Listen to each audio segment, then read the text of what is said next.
And it comes as the US President Joe Biden made a pretty dangerous visit to Kyiv to meet with Volodymyr Zelensky. Joining me live now is a former White House Chief of Staff and now at Bondi Partners as well, Mick Mulvaney.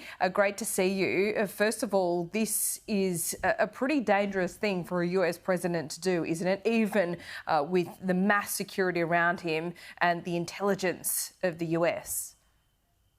Yeah, Laura, that's the first I've heard that perhaps the Russians said that they knew about it and they had guaranteed his safety. I honestly don't know how much credence I put in that. This is a very dangerous trip. There's no question about it. We took President Trump into Afghanistan on a secret trip, an unannounced trip during Thanksgiving of 2019. And I remember the planning for that.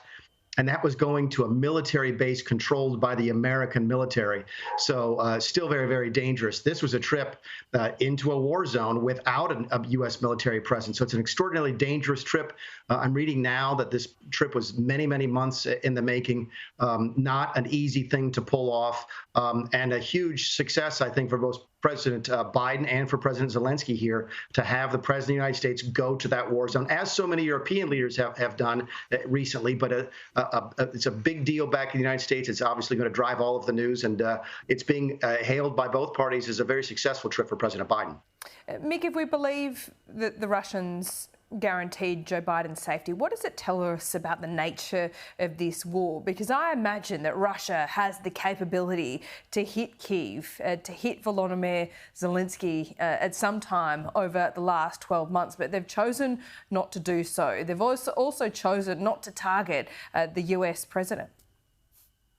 Yeah, of course, they said they've chosen not to target the U.S. president. We also hear reports here today that there were air raid warnings going off while President Biden was there. No, I don't buy this Russian guaranteeing the security. It's a huge loss for them. I understand the story you just ran about how they are able to spin it domestically inside Russia, sort of consistent with the other themes that Zelensky's doing the bidding of the U.S. I get that from an internal Russian sort of propaganda perspective, but more broadly, this is a huge blow to Russia.